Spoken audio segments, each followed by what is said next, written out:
Hi, everyone, and welcome back to yet another episode of ThatOneSecGuy's podcast. Friends, today we are going to be going into a journey of malware analysis with a very special guest. Our guest is a three-time TEDx speaker. He's a cybersecurity architect and specializes in research and memory forensics, and is kind of my all-time guru of malware analysis that I look at, right? And additionally, he's also an author and an international cybersecurity speaker. I don't know how he's finding the time to do all of these amazing things, but let's welcome the digital detective to the show, Mr. Shyam Sundar Ramaswami. Hi, Shyam. How are you doing? Yeah, Harshil. Good morning, good evening to everybody watching. First of all, thank you for having me on your show. Wonderful to see you doing well, and the shows. I think it's done close to 20, 27, 28 episodes. I think a lot of Yes, episodes are going to come out in the future. Thanks for considering me and having me on your show. It's an it's a honor for pleasure. me, and looking forward to chat with you. Awesome. It's a pleasure having you here as well, Shyam. Lovely. Likewise. So, friends, today, as discussed, we will look into the entire world of malware analysis with the expert we have to discuss these things about. So, let's get started. Shyam, maybe let's start with a broader question that sets context for listeners who are tuning in into the malware analysis based talks for the first time.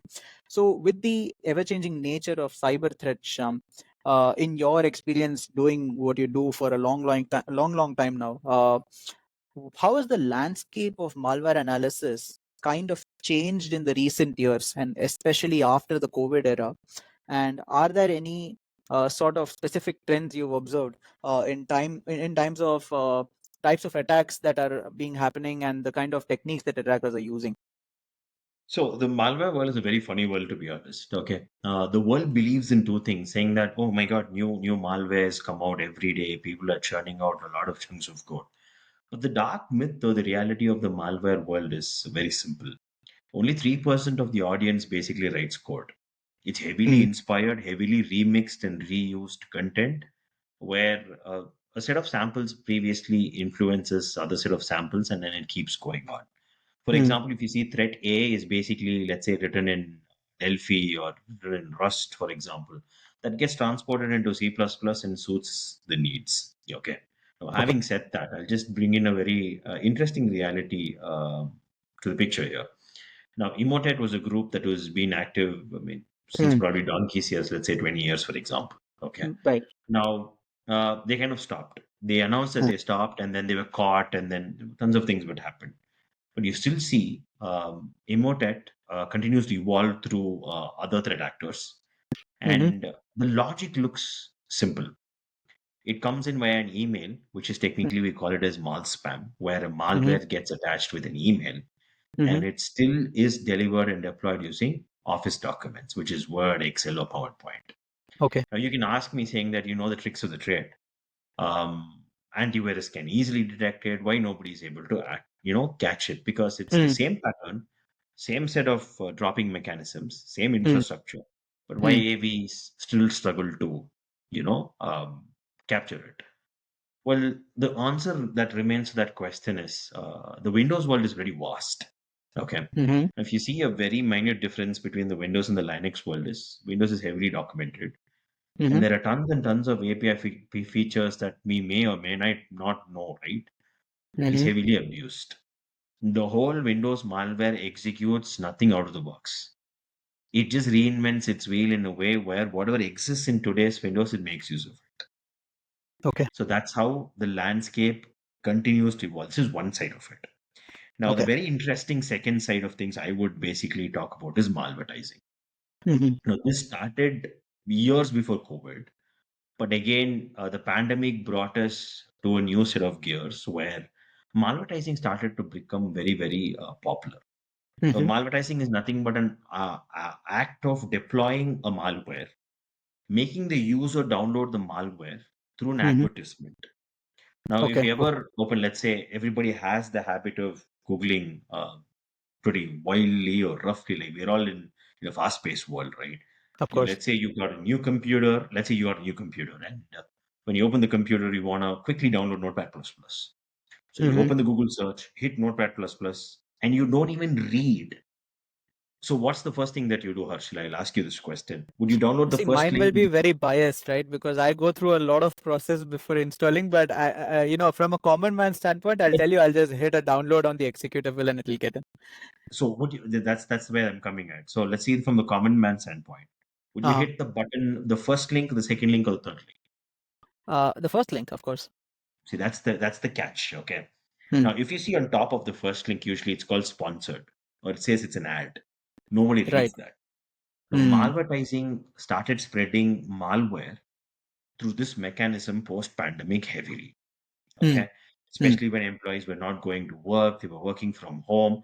You had all your security controls relaxed.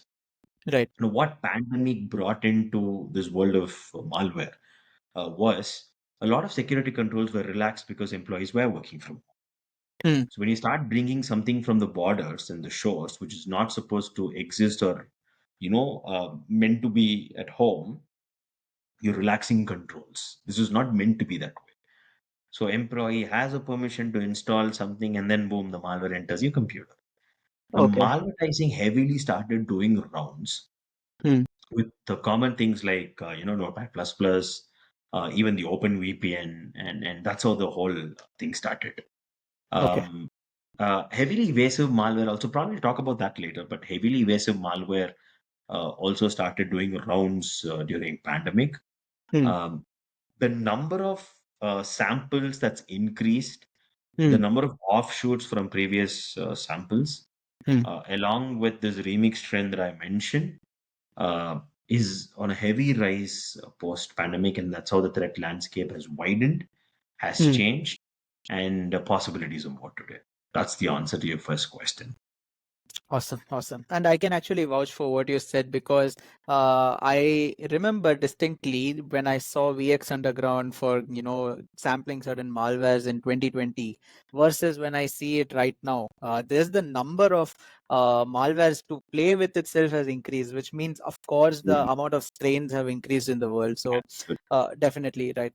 Okay, awesome. So now that you have mentioned these kind of things happening, right, and as malware analysts, a lot of them around the world, their entire job is to protect, kind of analyze the malware, understand what it's doing, so that IOCs at a later point can prevent these things from happening with the advent of threat intelligence and all.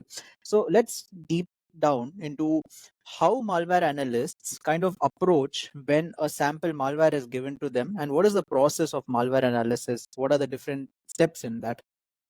So malware analysis is distinctly divided into two aspects. Okay, so there are three ways to do it, ideally Hmm. speaking. Okay, now, so if you see teams in companies, they work around very differently with malware analysis. Hmm. Okay, so if you open malware analysis, it's a huge portion. Hmm. See, there are very specific teams who will only be interested in extracting the IOCs. So there is a Hmm. set of teams who will just run the malware, get the IOCs, publish the IOCs, and they are done. There are another set of specific teams who would want to study the pattern of the malware, so they go deep dive.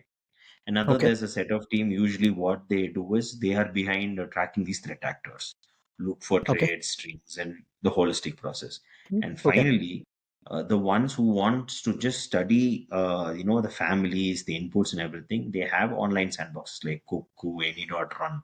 They upload it. But Right. traditionally, that's the way that a job is done. Hmm. If you are starting out somewhere, if you are basically really want to understand a threat, Hmm. the manual analysis is the best bet. Usually, when I meet Of course. students, the first statement that comes to everybody's mind is, I have a Goku sandbox. Hmm. I want to do malware analysis. See, it's all automated, right? The crux of a malware analysis is to understand an environment, okay? Because Hmm. it'll give you a lot of ideas. You will have to set up your own sandbox. You will have to Hmm. build in a Windows VM, take a Linux VM, then make sure how the network connections operate. It's host only or internal network. So you Hmm. learn the tricks of the trade more. Okay. Now and then the malware analysis is split into two, basically static and Hmm. dynamic analysis. You start off, and again, the mistake that people make when they start off is like there are a lot of tools. So Hmm. you don't want to be a script kiddie running all the tools in the internet and then say, okay, now, the way that I would usually, approach people is to start reading malware blogs first. Okay. Okay. If you see there are blogs, plenty of blogs like Unit 42. I think Unit 42 does something.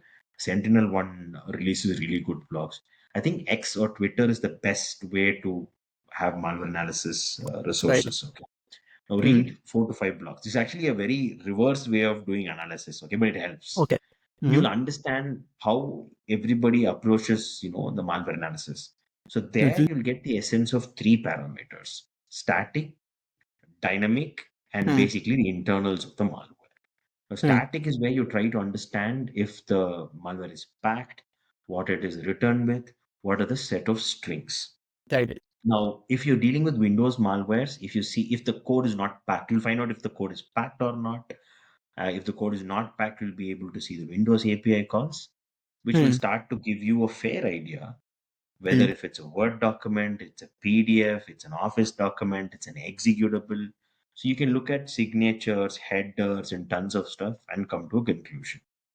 So Hmm. then you take the malware, run it, as I mentioned, build a sandbox, execute the malware, open your process explorer, your process Hmm. capturing tool, see what process it spins, try to see what it writes to registry, see the differences it does. Is it deleting a file, creating a file?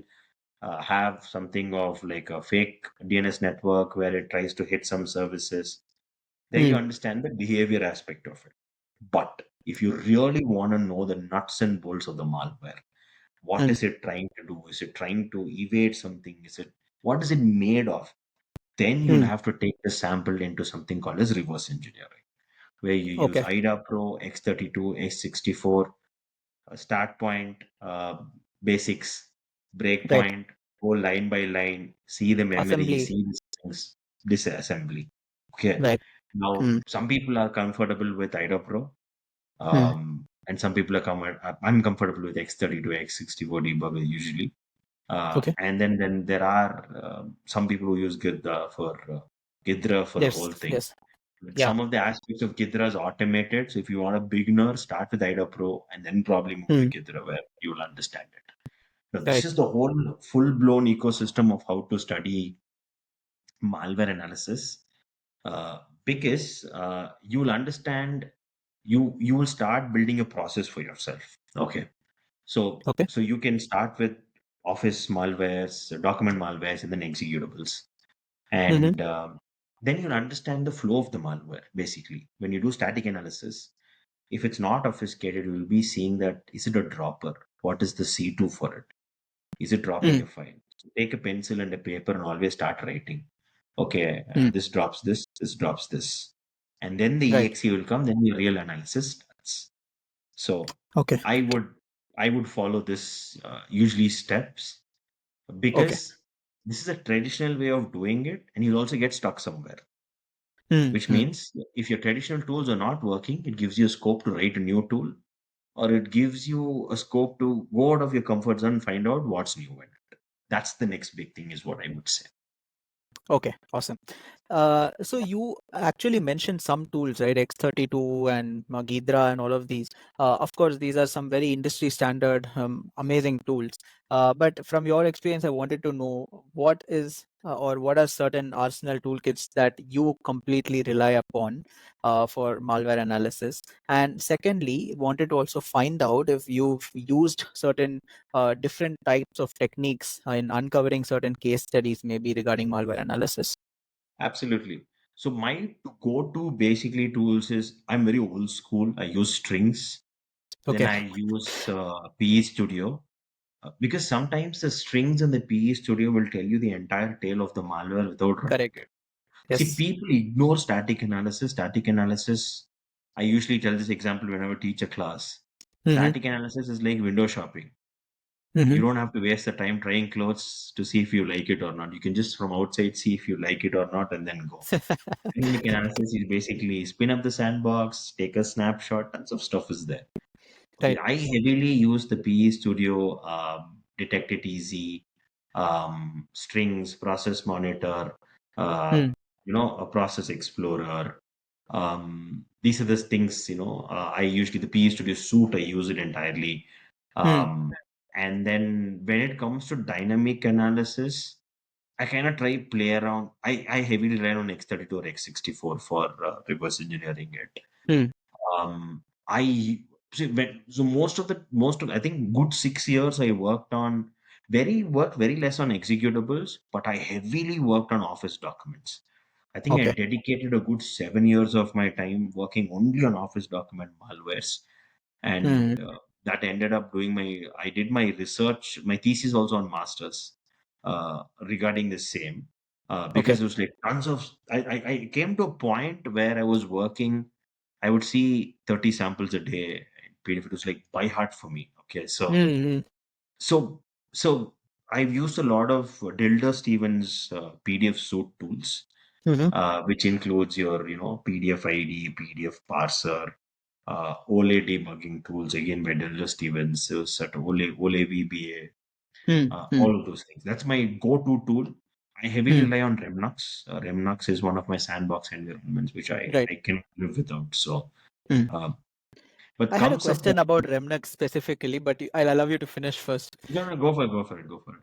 Okay, so I had a doubt always that whenever we are using these sandbox environments for malware analysis kind of labs, right? And we need to simulate internet basically, because if we allow the malware to come into our sandbox environment and connect to the internet, maybe it's just we are havoking, our entire environment. So, uh, if there is a malware, or I don't know if there is already one or not, but if there's a malware that kind of knows that what it is connecting to is indeed inet sim or some internet simulator and not the actual internet.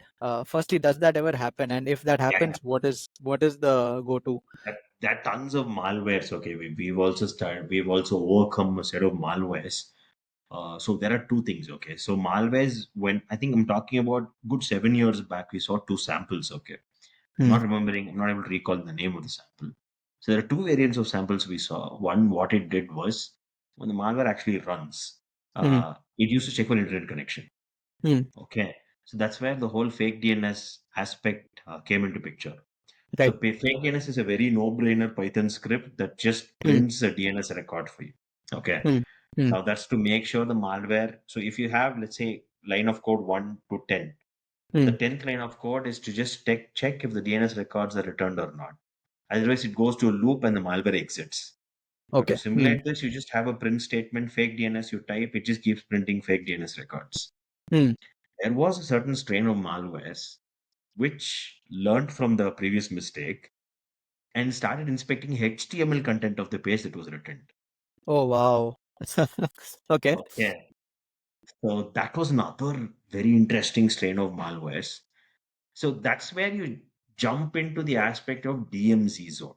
Okay. Okay. So you get into a DMZ, get a proper firewall connection where you allow the traffic outside to go out, but the machine is basically, isolated. It's not connected to anything. Hmm. And then you study the sample, take a snapshot again, and do it. See, INetSim is something for good for a learning purpose, but you want to play around with the real deal, get into a DMZ and play around with it. There are a lot of OVA sites that we use online, Hmm. play around with. So I've done umpteen number of experiments. We've got a lot of samples by hosting in Linode. Linode used to be. Have you heard of Linode? Right. We've spun like random machines and got very interesting samples there. So one Okay. of our honeypots when we were used to work, one of the honeypots that we built was a fake banking domain. Hmm. It was a C2. It was actually C2 for one of the attacker where he had some 15 files stored in it. Okay. So, I mean, so these are the kind of stories when you open up, you make sure that you have simulated an environment where Got it's it. in a DMZ or INetSim helps you to a point, but uh, yeah, that's the one thing. So Got it. coming back to the second question, no, this I think I've answered your question saying that if some Yes. sample. So Yes. there was a case study when we used to work for Cisco. It was a very interesting case study that Talos did was there Hmm. was a malware which we did we did execute it and see like it was checking for the malware didn't run, okay, for some Hmm. reason. Why? Because the malware was checking the temperature of the called an API in Windows which checks for the temperature of the CPU. Okay. This is running in a VM, right? How will it have a temperature of CPU? Right. Right. So the value was negative, so the malware stopped running. So it found out it was a sandbox. Okay. So these are like umpteen number of things that we have done it in the past. So malwares were smart. I think your Okay. second question was saying that did you encounter something interesting where Yes. case study, right? Correct. This happened during pandemic, a very interesting case study. I Mm-hmm. think this is, I don't know. I mean, see, there's no rocket science this way, but if you've heard of this 404 security podcast by Joseph Carson, I've done 3 4 podcasts. I think it's a standard question that people ask me saying that, can you tell that story about the office malware? It's very interesting. Perfect. That is exactly what I'm looking for. So there are a lot of fans for this in Black Hat also. Whenever they meet me, they ask this question, tell me this story. It's no, but it's a very small catch, but it turned out to be actually a big fish. Okay. So Mm. what actually happened was there was a strain of mal spams again, document attached with the emails were coming in. The funny fact was that we had written Yara rules. Mm-hmm. Yara is basically a Swiss Army knife, which it scans for the traffic and file Right. detections and everything. Now didn't get flagged. Okay, in the sense the file never got flagged, Mm. and the email had all the key rules, key strokes for a malware, Okay. urgent invoice. It was even speaking to a point by saying that your invoice is pending, shipping Mm. is delayed. All these Mm. are classic mal spam traits. Correct. Spelling mistakes in your email, has Russian characters, Brazilian characters, but Right. has attachments that are basically Word documents. Mm. Mm. It started hitting a huge set of false positives. Okay, Okay. when we were working on it, and then I figured out saying that the content is correct, but why the file is not getting detected? So your Okay. single source of truth usually is sometimes virus total. We started uploading it. I uploaded to virus total. I found zero. It's like As what's in interesting? zero Detections sandboxes. Okay. 0 out Wow. of 85. Everybody flags it clean. Okay. Okay. It's just strange, right? The content is malicious. It's got all the traits of it. I cannot Mm. block it either. Now then started, as you mentioned, the typical malware analysis routine, static analysis, dynamic analysis. And I Okay. used all the tools. This is where I stress the importance of you writing tools, or you will end up inventing something. Mm. You will follow procedure, the Mm. standard set of tools that you usually use. No brainer, nothing works. It all comes out clean. There is Mm. nothing. Now we use this Ole dump the content. There are no macros. Macros is basically a piece of code that Yes. actually Yes. drops the malware in Word documents. Right. There are no macros. What do you do? So then I started reading upon a very interesting fact saying that somewhere I accidentally stumbled upon a fact where saying um, um, I just started thinking deep. Okay, what is Ole? I never Mm-hmm. bothered to learn what basically was Ole. Then Okay. I found out object linking and embedding. It's basically an Mm. XML. Mm-hmm. Microsoft describes every Word document in a form of an XML tree, which has got Mm-hmm. the source and keys. And then somewhere it struck a very hard reality that Office documents Mm-hmm. are technically compressed files. Okay. So technically speaking, Office document is a zip file. Got it. Got it. I was like, okay, strange. Then when I figured out saying that okay, Office document has pictures, images, fonts, Mm-hmm. how are they stored? So basically, Mm. you can actually unzip an Office document. So Okay. I ended up unzipping Yes. an Office document. Then I saw like a plethora of 7 folders. Okay. Okay.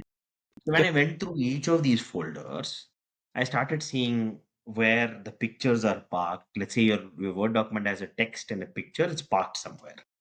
Mm-hmm. Okay, perfect. Mm-hmm. Now Mm-hmm. comes a very strange thing where I saw an X VBA. There were no macros. Again, there was no macros. It's not hiding Okay. anywhere. This is an old technique where they used to hide macros internally. I Let me read about, guess. Is yeah, this VBA stomping? Correct me if I'm wrong. sorry. Is this VBA stomping technique? Can you explain VBA stomping technique? Because maybe I know the technique, but I don't know the Okay. nomenclature. Okay, so at a very base normal level, what VBA stomping is, it is in this packed document, like you said, right? A doc file or a docx file is basically a zip file, and when you unzip it, you have these multiple folders, among which one of them contains a VBA script, right? So that VBA script is what is connecting or doing whatever the malware is supposed to do. It could be a local download or a connection to the internet, whatever. So that is VBA stomping. I was just guessing if that was the technique used. So technically, that's how every malspam works. So what you Hmm. described is a VBA stomping is a common trait with any malware is office document, Hmm. macros Hmm. inside it. So you can Hmm. also involve yourself. There are two ways to do it. You can Hmm. open the contents of the document in a VBA editor.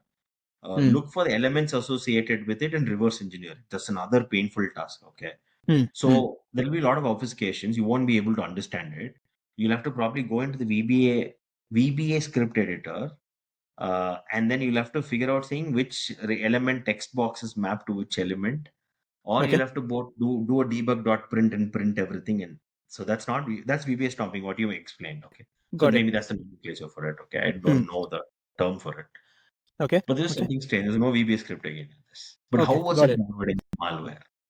Then I figured out that there is a setting which says inside VBA, I don't remember the name, VBA setting, XML settings, Mm-hmm. where external was a keyword which was allowed true. Mm-hmm. Okay. There I saw a randomly generated nine characters with a dot ru dot rnet. Mm-hmm.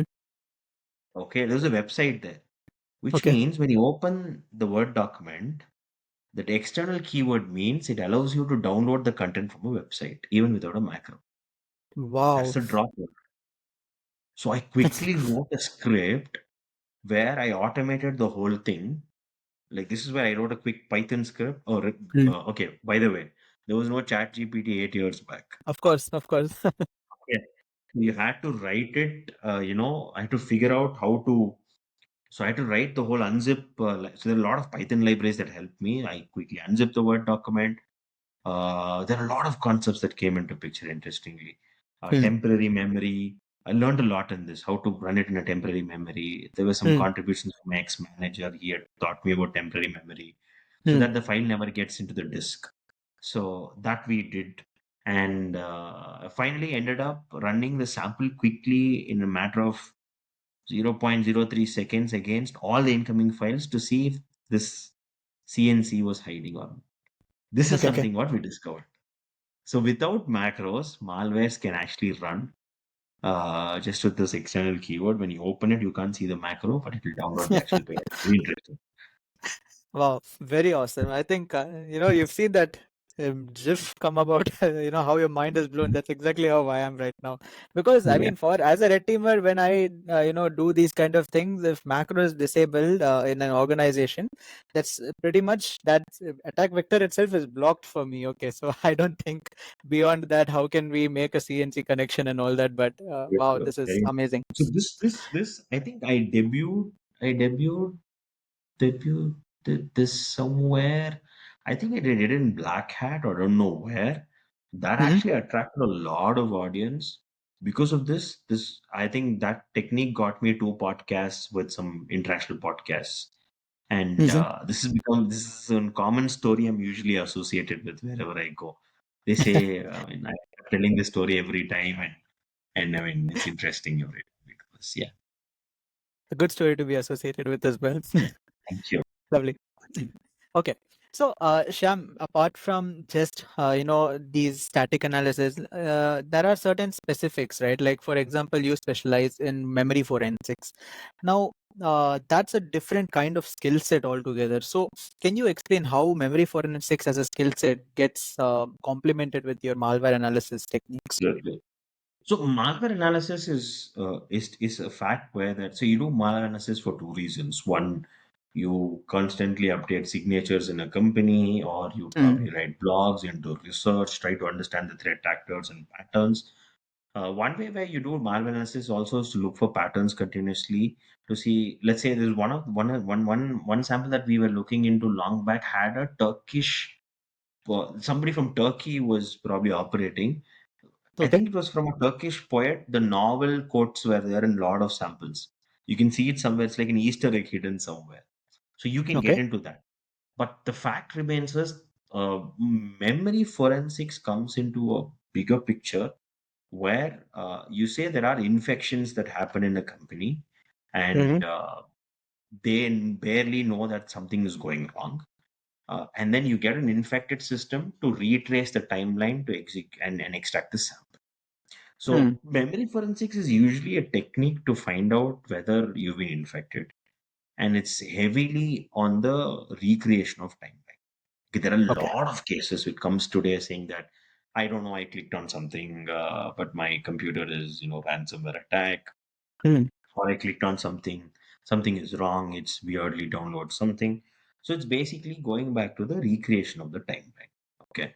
Now the memory forensics comes into an aspect where you extract the RAM of the computer with a Mm. limited availability of data Mm. and you parse the data structure of the memory to Mm. find out what exactly happened. Okay. So there are two Okay. concepts here. We use evidence integrity and chain of custody. Right. The first things first, do not install anything without anybody. Don't restart the computer because it's RAM. The whole thing is Volatile. lost. Yeah. Mm. Most of the people end up restarting it. Okay. So Ah. that's a bummer. So never restart it. So what we do is we acquire the memory, put the Mm. memory, let's say, inside it's in a scene envelope. And then that's called evidence integrity. Nobody tampers with it. And then Mm. we play around. So there are memory extraction tools in basically in Linux and Windows also.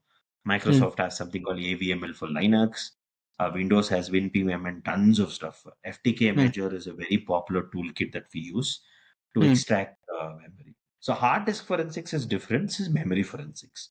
Now, once you get the memory, basically the Windows memory is a doubly linked list. You cannot pass it with the naked eye.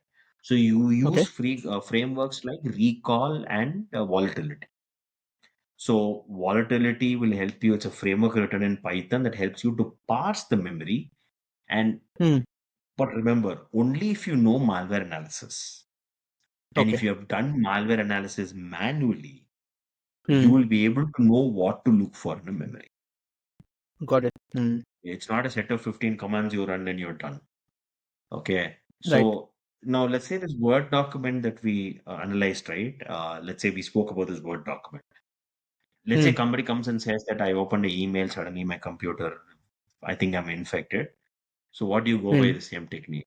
Somewhere has opened an email, somebody's opened a Word document. So you will Mm. list the process, look at the process, inspect the process's memory, carve the memory out where the exe was hiding, dump the Mm. memory out, take the exe, and then do your again malware analysis on it. So you'll know from a timeline which user clicked on it, who clicked on it, Mm. and you can reconstruct the entire timeline. That's Got it. basically interesting things for memory forensics. And sometimes memory forensics are very interesting to give you more details, basically on rootkits. Okay, Mm. Mm. memory forensics is the best way to identify a rootkit because rootkits operate at the kernel of a computer and they override a lot of functions. Mm. Very simple example, they can manipulate normal Windows functions and send you wrong signals. Correct. So Mm. basically, if you type ls, for example, it'll give you a set of output, right? A Yes. rootkit can sit in between the system call and this, and it'll give you a different output where it doesn't list that file. Right. Right. So that's one way of doing memory forensics. And see, for there are a lot of very interesting examples. Okay, so if you do memory forensics, you'll get greater depth. Mm. There's a sample called Azure Alt. Okay, now Azure Okay. Alt was a family where it was basically written in, I think, I don't know, it was written in Delphi or I think so, and then they moved it to C++. Now, Okay. what happens with that particular family, right? So it's very interesting. Okay, if you run it and check it with memory forensics, it checks Mm. for three interesting things. First, it looks at your computer and counts the Mm-hmm. number of folders are there. Mm-hmm. Okay, it has a Okay. threshold. Okay. If the folders are less, basically one or two folders, it won't execute because it's a sandbox. It'll look for real Okay. data. Then it will look Okay. for network connections like VMs, adapters. If it's there, then it won't execute again. It'll look for a set of languages. Hmm. It'll look saying what have you been browsing, and it's tons of stuff that you do. Now, Okay. all of this can be done in malware analysis also, but memory forensics again will give you a greater depth in terms of DLLs. What is a rogue DLL? What are the Hmm. DLL hooking that happens? Windows has close to 40 plus plugins that you'll use Hmm. in volatility. Use plugins to do this. But in Linux, it's only 8. Doing a Linux malware analysis or memory forensics is a pain. So that's where we're working towards in promoting that in the future. So um, Nice. yeah, so that's in nutshell a memory forensics, why we do and all those things. Got it. Got it. Perfect. So now I'll move to a little bit of different kind of a topic, right? So I want to understand from a common man's perspective, what are some of the most important things you believe the public should know about the malware, and how can they protect themselves? Absolutely. So you should see cybersecurity is not something that you buy $1 trillion device and then you say, Mm, okay, all gentlemen, we're all safe. No. If mm, you see mm, the whole malware activity or in a cyber attack space, it all depends on the user behavior. I again quote this every time I talk. Hacking mm. into someone's computer, you can easily hack by first hacking into someone's brain and emotions. Yeah, It's right. all about social engineering. It's all about the wordplay you use. It's all about how you convince somebody to click something. Okay. Mm, Now, mm, gone are those days where you send a phishing mail. Still, see, it depends on the age bracket. Okay. Now, mm, today there's a new scam that you might be would have seen, right? Saying mm, that electricity bill is pending or your telephone connection is going to be cut. Please see mm, your bill usage. It comes in WhatsApp. See, please see your bill mm. usage. Download this app, which is APK. Now, Correct. technically, the APK itself is it's like it's an app, but it can be a Mm, malware which makes you install something. And correct. Android, the whole thing breaks loose because you give permission for everything, and then you end Yes. up Yes. wiping it out, right? So it becomes a remote access Trojan at some point. Now, Mm, the first thing that you should probably know is what to click and what not to click. mm, So, in this entire podcast, wherever we've discussed, did you notice the first step is downloading the malware or opening the malware or clicking on something? If that's correct. cut, the whole thing is cut basically. Okay. Now Mm, verify the email before you read. Um, Look the subject, see if it's suspicious, if mm, it's intended for you. Check if it's first of all intended for you. Okay. right. Now that cuts the social engineering side of things. Serve Mm, responsibly. Don't install unwanted, trackers. Then the whole world works towards the motive. Most of them work towards the motive of not paying for your software. I think correct. it's a joke if you go probably ask somebody if you have a real Windows. And it's again a joke if you ask somebody if they have an Office 365 subscription, Right. Right. right? Of And course. and I play a lot of video games personally Mm, even today, but I end up buying mm, everything. But there's a lot of okay. people today who don't buy, they use crack. So the crack is Mm, basically the Trojan. Okay. If a line of mm, code is patched using a debugger and it ends up becoming a still patched exe, so that becomes a right. Trojan again. It does the intended Mm, job for you, but acts as a backdoor. So mm, mm, you mm, are the human being is the whole source of the problem here. Now mm, read what you read properly. Click on something that it's not. Click on something after reading it if it's intended for you. And mm, the next thing is watching free stuff on the internet, mm, installing a Flash plugin. I actually wanted to bring in a point about a very interesting, I think I had written it down somewhere. There okay. was, I think there was a malware. I think I think it's Bad Spoke or it's about No Escape ransomware. Okay. Now, these Okay. guys, what they do is the threat actors, I'm not sure about which of it is. They start infecting websites Okay. that you basically visit, okay, for example. and it puts a Hmm. fake Chrome installer and updater. So you've been these are basically news websites, cheap news Hmm. websites, or let's say cricket or football websites. If it's probably blocked somewhere, Hmm. you're traveling, you're out of. So I was traveling in the US, and then I wanted to watch an IPL game. Actually, I was like hell bent in watching it. Okay. But I was worried when I went to these free websites. It all asked me to download something or like a plugin, wanted me to open something to enable Hmm. it. Hmm. I ended up watching the whole thing on data roaming. Okay, which I lost money, but it's fine. I mean, see, this is where the mistake happens. So you end up downloading a plugin. So this malware forced people to update their plugins, saying Hmm. it's if you will have to watch the news or read something. You have to do that. That was the distributor of the malware. So it was Okay. strange. They Hmm. had SSL certificates also, which is very Hmm. strange because it's actually a usual site that but it's infected, right? So Right. Right. Yeah. read before you read thoroughly and then click on something is one I would say. The Got other it. thing is read your emails when it comes in, Hmm. and do not forward if you're not sure about it. Hmm. See, that's the mentality sometimes we also have, right? I don't. Okay, I'm getting a coupon. Or I'm getting this electricity message.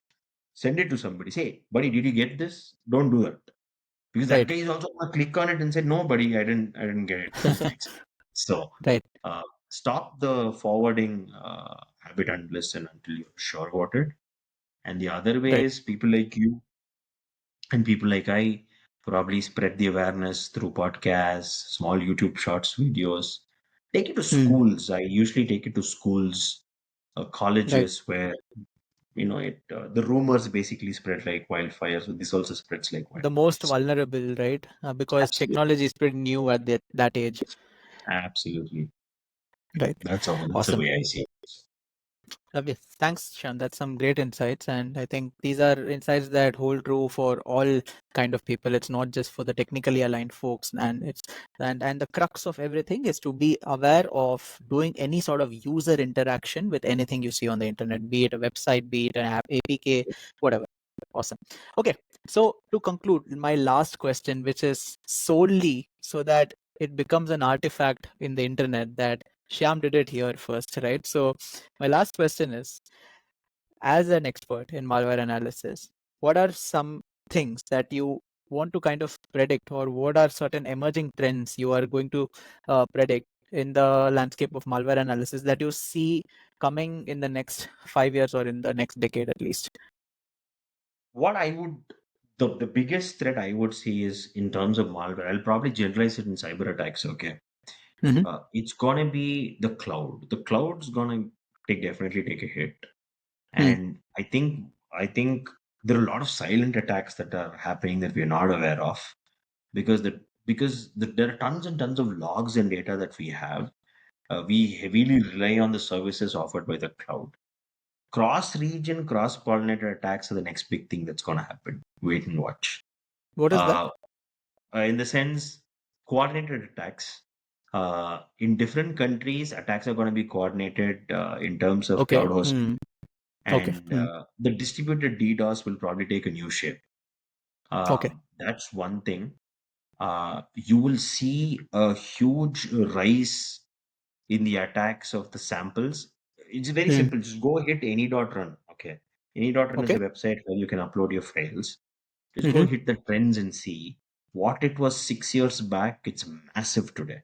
The number of families increased. Now, with Hmm. generative AI coming into picture, Hmm. writing a payload is very, very, very, very easy. Right. Um, Something that I predict in the future is huge is going to be supply chain attacks and healthcare attacks. Of And course. Hmm. write and keep it. Steganographic attacks are going to increase. Okay. Uh, Undetected malware will sit inside images, which has Mm-hmm.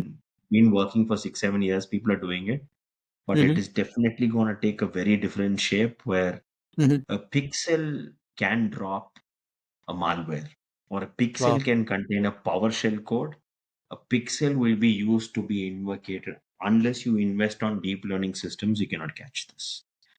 Awesome. So Awesome. that's the next And big thing. this is pretty scary because of the amount of time we spend on social media that is wholly focused on showing us images, right? Instagram, Absolutely. Facebook, So right, without your knowledge, you will be distributing malwares through greetings. You'll never know. right, That's right. the future. You can probably underline and keep that. Okay. Scary and insightful. Thanks, Sham, for your insights and some amazing case studies coming from someone who's been doing and dealing with some very dangerous malwares on a daily basis. So thanks for that, Sham. Absolutely. That concludes our episode for today on malware analysis.